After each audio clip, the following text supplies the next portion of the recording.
حضرت حذیفہ بن اسید انصاری رضی اللہ تعالی عنہ فرماتے ہیں کہ حضور تشریف لائے اور ہم کسی امر میں بات کر رہے تھے، تو حضور علیہ السلام نے ارشاد فرمایا کہ تم کس چیز کا تذکرہ کر رہے ہو؟ تو ہم نے عرض کی حضور ہم قیامت کے بارے میں ذکر کر رہے ہیں۔ تو حضور علیہ السلام نے ارشاد فرمایا کہ قیامت اتنی دیر تک قائم نہیں ہوگی جب تک یہ نشانیاں پوری نہ ہو لیں۔ ان میں سے ایک حضور نے دھوئیں کا ذکر فرمایا، دوسرا دجال کا تذکرہ کیا، تیسرا دابۃ الارض یعنی یاجوج اور ماجوج کا تذکرہ کیا کہ وہ نکلیں گے، اس طرح سورج کا مغرب سے نکلنا اس کا ذکر کیا، حضرت عیسیٰ علیہ السلام کے نزول کا ذکر کیا۔ اسی طرح حضور علیہ السلام نے زمین کا 3 جگہوں سے بیٹھ جانے کا ذکر کیا، ایک مشرق میں، ایک مغرب میں اور ایک جزیرہ عرب میں، زمین دھنس جائے گی نیچے، اس کا ذکر کیا۔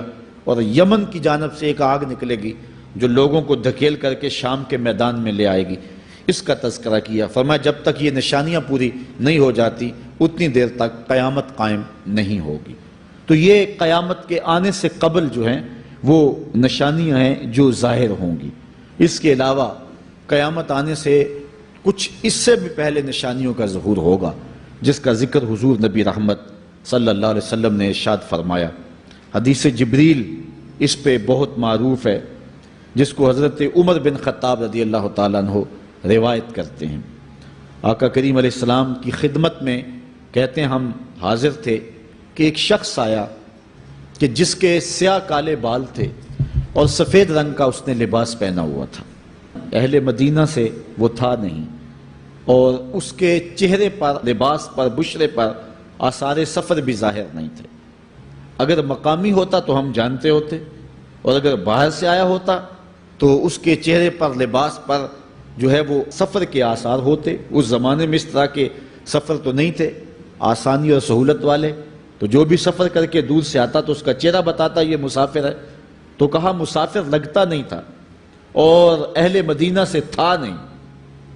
ہم پریشان تھے کہ یہ کون ہے، لیکن وہ آیا اور حضور علیہ السلام کی خدمت میں اپنے زانو بچھا کر کے بیٹھ گیا۔ فَأَسْنَدَ رُكْبَتَيْهِ إِلَىٰ رُكْبَتَيْهِ، اپنے دونوں گھٹنے اس نے حضور علیہ السلام کے گھٹنوں سے جوڑے اور حضور کی خدمت میں یوں ادب سے بیٹھ گیا۔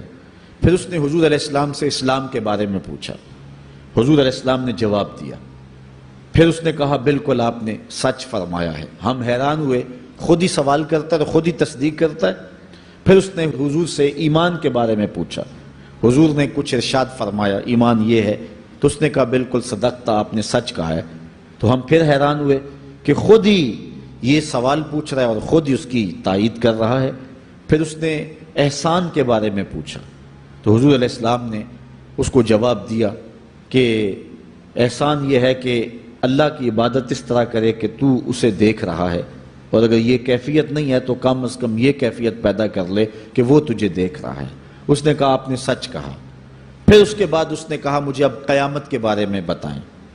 حضور علیہ السلام نے فرمایا جو ہے وہ مسئول سائل سے عالم نہیں ہے۔ تو اس نے کہا اچھا پھر مجھے قیامت کے کچھ نشانیاں بیان فرما دیں۔ تو حضور علیہ السلام نے اس شخص کو جو نشانیاں بیان فرمائیں وہ یہ تھی کہ لونڈی اپنی مالکہ کو جنم دے گی، بکریاں چرانے والے، اونٹ چرانے والے، ننگے پاؤں والے اور ننگے بدن والے تم دیکھو گے کہ عمارتیں بنانے میں ایک دوسرے سے آگے بڑھنے کی کوشش کریں گے۔ بہرحال تھوڑی دیر تک وہ حضور کی خدمت میں بیٹھا رہا۔ اس کے بعد جب چلا گیا تو تھوڑی دیر گزری تو حضور نے فرمایا عمر جانتے ہو یہ شخص کون تھا؟ عرض کی اللہ و رسولہ عالم، اللہ اور اس کا رسول جانتا ہے۔ فرمایا یہ جبریل امین تھا جو تمہیں تمہارا دین سکھانے کے لیے آیا تھا۔ تو حضرت جبریل امین نے آ کر کے حضور سے جو 4 سوالات کیے ان میں سے ایک سوال یہ تھا قیامت کب آئے گی اور قیامت کی نشانیاں کیا ہیں؟ تو حضور نے یہ نشانیاں بیان فرمائیں کہ لونڈی اپنی مالکہ کو جنم دے گی، اور یہ نشانی اب ہمارے سامنے ہے کہ آج اولادیں اپنے جو ہے وہ ماں باپ کی آقا بنی ہوئی ہیں، بیٹی آج ماں کی حکمران بنی ہوئی ہے۔ یہ دور جس کی نشاندہی کی وہ بالکل آج ہمارے سامنے ہے۔ حضرت ابو ہریرہ رضی اللہ تعالیٰ عنہ سے ایک روایت ہے جس کو نبی رحمت صلی اللہ علیہ وآلہ وسلم سے وہ بیان کرتے ہیں، بینما النبی صلی اللہ علیہ وسلم یحدث، اذ جاء اعرابی فقال متی الساعة۔ حضرت ابو ہریرہ فرماتے ہیں کہ ہم حضور کی خدمت میں بیٹھے ہوئے تھے، ایک شخص حاضر ہوا، اس نے حضور سے کہا کہ حضور قیامت کب آئے گی؟ یہ سوال کیا، متی الساعة، قیامت کب آئے گی؟ آقا کریم علیہ السلام نے اس کو جواب دیا، اذا ضیعت الامانہ فانتظر الساعة، جب امانت کو ضائع کر دیا گیا تو سمجھ لے قیامت آ گئی۔ جب امانت کو ضائع کر دیا جائے گا تو سمجھ لے قیامت آ گئی ہے۔ قال کیف اضاعتها، عرض کی حضور امانت کو ضائع کرنا کیا مفہوم رکھتا ہے، اس کا مطلب کیا ہے؟ تشریح پوچھی حضور سے، تو حضور علیہ السلام نے جو جواب دیا وہ سماعت کیجئے۔ قال اذا وسد الامر الى غیر اہلہ فانتظر الساعة، فرمایا جب معاملات نااہل لوگوں کے سپرد کر دیے جائیں تو سمجھ لے کہ قیامت آ گئی۔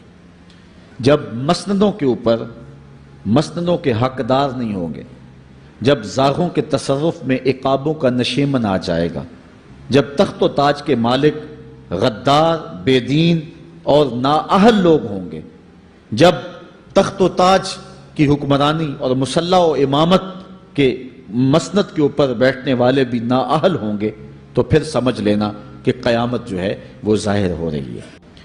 حضرت انس رضی اللہ تعالی عنہ سے ایک روایت ہے، کہتے ہیں سمعت رسول اللہ صلی اللہ علیہ وسلم یقول، میں نے حضور علیہ السلام کو فرماتے ہوئے سنا ہے۔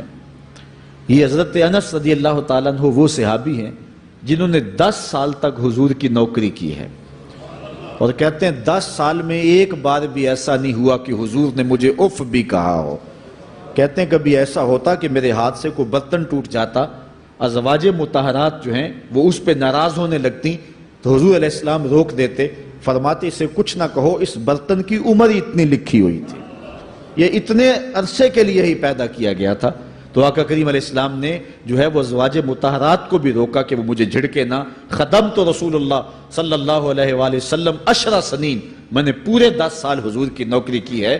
بلکہ جب آپ کہیں گے کہ حضور کے خادم کا نام کیا ہے، سارے صحابی حضور کے خادم ہیں، لیکن نام حضرت انس رضی اللہ تعالی عنہ کا آئے گا، یہ حضور علیہ السلام کے خادم خاص ہیں، اور حضور سے بہت ساری باتیں انہوں نے سنی ہیں۔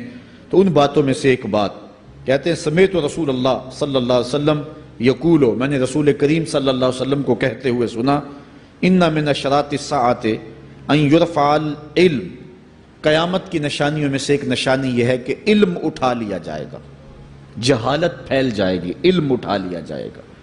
آج لفظ زیادہ ہو گئے ہیں، انفارمیشن زیادہ ہو گئی ہے، لیکن جس کو علم کہا جاتا ہے، جو مومن کے سینے کا جمال اور نور ہے، آج وہ اٹھا لیا گیا ہے۔ آج لوگ کہتے ہیں جی جتنا علم آج ہے اتنا علم پہلے تو نہیں تھا۔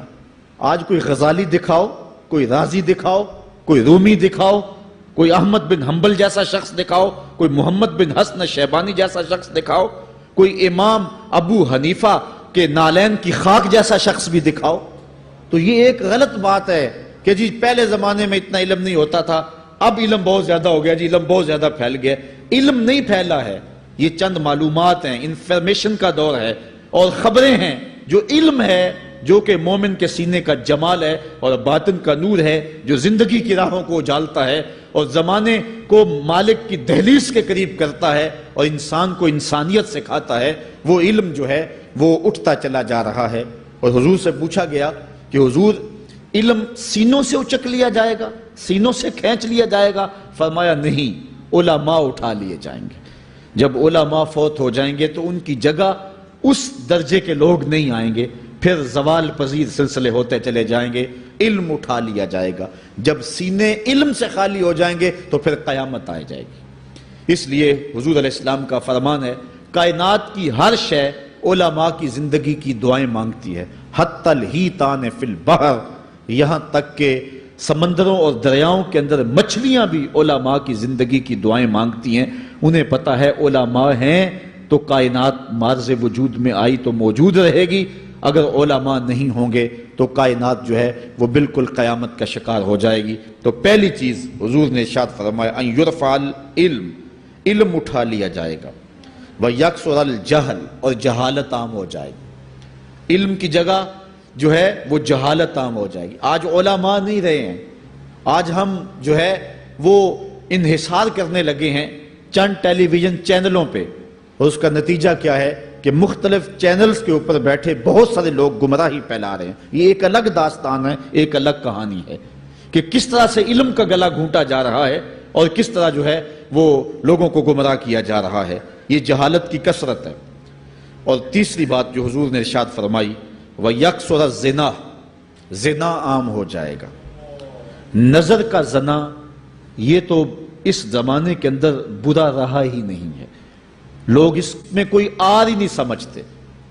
کسی کی بہن اور بیٹی کو دیکھنا اور اپنی آنکھوں کو شہوات سے بھرنا، یہ بندہ محسوس ہی نہیں کرتا ہے۔